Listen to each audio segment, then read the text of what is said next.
What is going on, guys? Welcome back to another video. My name is Jaden, aka Simo.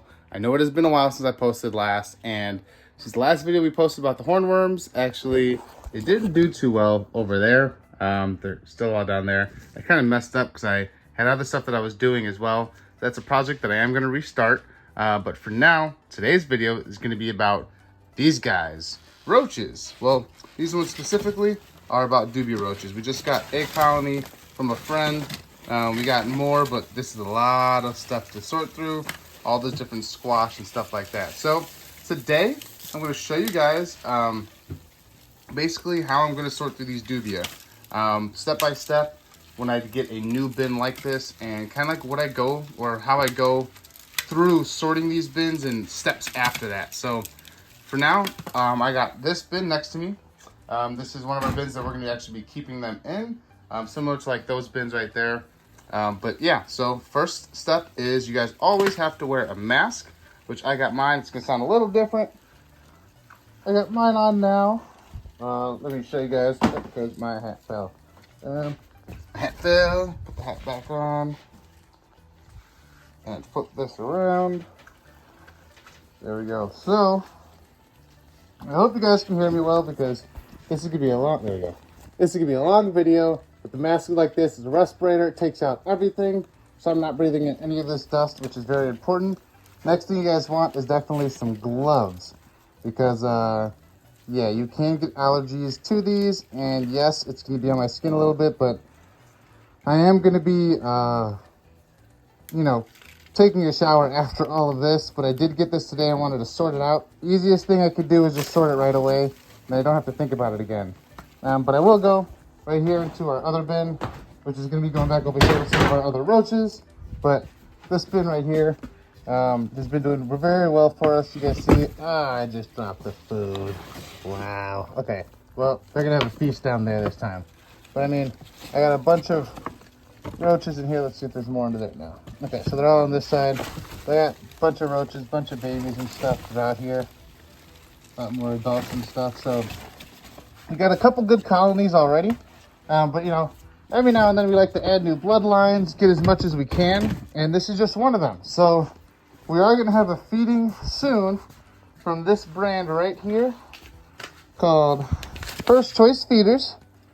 One of my friends, Gary and Dylan, they started this company up in Wisconsin, and they've been talking, and I've heard a lot about their food product and how once your roaches try it, they never want to go back. So one of these videos coming up, we are going to be trying First Choice Feeders roach chow for the first time. So this is like the cost that you can see, but they do have bigger bags of this. So if you guys want any, definitely let me know and I'll get you in touch with them. Or you could just look up First Choice Feeders or the Scaled Up Expos. Dylan, he is the host of that. He is the one that'll be able to get you some of these, even possibly ship them out to you. So yeah, let's go ahead and get started. Let's get the tripod. Put this on the tripod. You guys can kind of see what it's like. All right, so let's get started. What I like to do is when I start these off, I like to just bang them sideways. If you bang it like this, I notice a lot more air and dust kind of get pushed around. And if you were just bang it on the side, and then a lot more come off, so you guys can see kind of like already the amount of roaches just on one of these. And there's gonna be a lot of baby roaches, and between this, there is going to be a lot of sorting for a lot of the smaller Dubia eventually. So for now, we kind of just want to grab as many as we can, which, you know, I'm just going to keep tapping them until you don't see any more Dubia on here, which I don't see any now. And then just keep going with the next one and next one and next one after that. So this is basically step one of what you got to do. Just get as many as you can out. Now, I like to do it like this first, because all the ones that you can kind of collect on these make it so much easier to grab as many as possible. If you can't get them on the egg crates, it's going to just take a little bit longer. Not that it's impossible, but it's just going to take a little bit longer to collect all of them. It is going to be very hard. You are going to want to use the egg crates. There we go. You are going to want to use the egg crates kind of like as you go. So here we go. And the egg crates are going to be a very good thing as you build your colony and kind of start breeding them. But when you're sorting them like this, from a new bin that wasn't yours, and if it's not done the same way yours is, you can eventually, not eventually, but you'll have some issues or just be a little bit more inconvenient when you're sorting them, because most of them were on those egg crates. There's basically, as you guys can see, no egg crates left in here. So what am I gonna do now? Well, now I'm just gonna have a little bowl, which is basically this bin that I was putting these egg flats in. I'm just gonna take this and put this right over here, right on top. And then every time, so there we go. Every time right here, when I'm done with these, I'm just gonna take, if there's nothing on these squashes, just gonna go ahead and put them in here. So, after I finish this, I will be right back, because this is just gonna take me a while and I don't think you guys wanna see all of this. So, I'll be right back.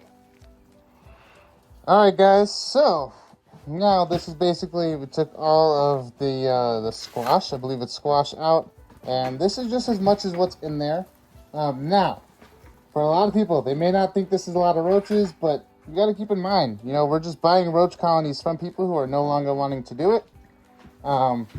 And with the amount of adults in here, even though there's not a lot of babies right now, the amount of adults in here alone, if we hold this for the next 4 months, we're going to be breeding thousands of roaches a month just from this colony alone over the next 4 months or so. Just by all of these other medium-sized ones becoming adults and the ones that are presently in here and still in here. There is a lot in here. They're just hiding a little bit. So the next step of what we're going to do is go through the sifter. So this is, if you guys want to know the measurements of what I cut them at, I'd have to look them up. I mean, some of them are 3/4 inch, 3/8, that's 1/8, so 1/8, 1/4 inch, 3/8, and I think this top one was 1/2 inch. So those are the measurements that I use when I'm sorting stuff out. But the main one that I really like to use while I'm doing this is going to be here. I'll show you guys. Main one that I really use when I'm doing this is going to be this first one, because I like to separate the adults. And then this one. So this is, sorry, actually this one is, it goes from here. These are the ones I like to do. I like to get the adults, and I like to get the mediums underneath. And I'm okay with the mediums even being with some of the smaller ones. But besides for that, I didn't really, when I looked up this, I've had this for about 5 years now. When I looked this up, I never really used like this one. Like, I didn't really see a need for this one. The best part for this though is if I'm looking to sort out buffalo beetles and or Dermisted beetles, this is the best one to use. But besides for that, if I'm not looking to do that, and honestly in this bin, this colony that we just got, I didn't see any, so I'm going to take this one out and just put the other two in. But yeah, guys, besides for that, you guys are going to see me sift a little bit. Oh, there's all of our fruit flies right there. But I could do another fruit fly video later if you guys want. But let me see if this bin will come out. Yeah, this is why it is. It can be hard sometimes for these bins to come out, so we'll, oh, there we go, got it. Then there's this other one right here that's just empty at the bottom. So now we're gonna go ahead and put these in here, and then we're gonna sift. So I'll be right back.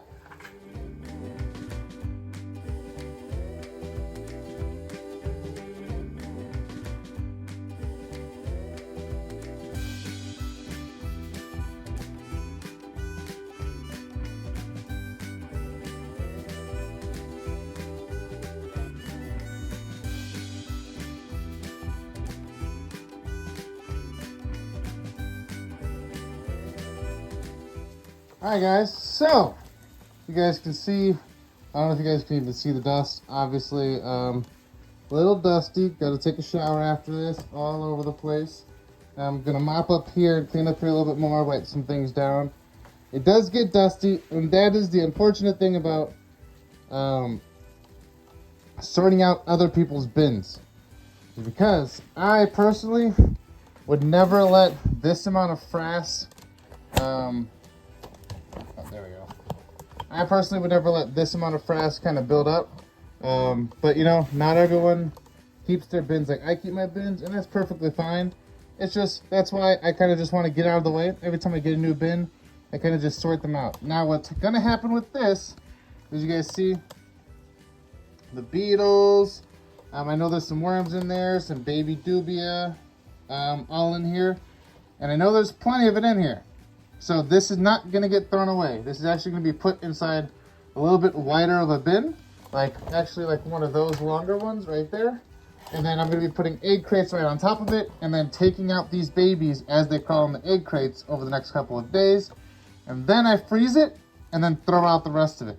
But this year, since I actually have a garden that I'm about to garden in, a lot of this is gonna be put right in the garden, especially since all they've really been eating is a lot of different, just roach chow and vegetables. So that's really about it. Now, this is, well, from that first bin, you guys can see there's a lot more in here now. So we did get a lot more dubia, like I told you there was going to be in here. And then this is from that second one. This is where a lot of the smaller ones will be. Maybe some males like that one, only because these males, they have a pretty small body, but it's just their wings that make them look bigger. But now these are going to be put in their own bin. I actually might just keep them all in the same bin for now, since the colony is not that big, honestly. But yeah, so basically I'm just going to sort out all of the squash now and put them right in their bin. Now, I'm going to go ahead and do that off camera after this video, but what I am going to show you is how you should be able to, how you should put your bins when you're ready for them. And that's where I'm going to bring you to my bin. So, you go right over here, and this is my dubia bin. Now, you don't need to have necessarily the food and water the same way that I have it. But in here, we have egg crates facing front and back for each one. So like I could take them out and they're not really gonna hold on to each other, which is good. Some people like to put cardboard in the middle of them. And you guys see I have nice, fat, healthy females. They're basically just producing a lot of babies for us. Like we have a decent amount of babies, not on this egg crate itself, but once they come up to feed, they all like to be at the bottom. So just so you guys know, a lot of the babies will like to hang out in the frass at the bottom down there. The reason why is because some of the adults that die, that's just like an extra little food source for them. And then the poop as well is going to be a little food source for them. So they kind of like, they stay down there. They don't really come up too much for the water, even though it's the water crystals. But this is all I have my bins. This is how I have every single one of my dubia bins or roach bins in general. And there's only some that I keep a little bit of substrate at the bottom, mainly because of same reason the dubia or like the babies like to go in there. And sometimes it just helps some of them breed a little bit better. Like red goblins, I know red goblins, red runners are just some of the roaches that people like to put a substrate on. Not me personally, mine breed perfectly fine without a substrate, but who knows, they may breed faster with one. But for now, I'm having no problems with breeding them, so I'm not going to change it. But like in here, you guys can see those little cracks and crevices, you're going to have a lot of baby dubia kind of come into. And they're just kind of going to hide there, basically.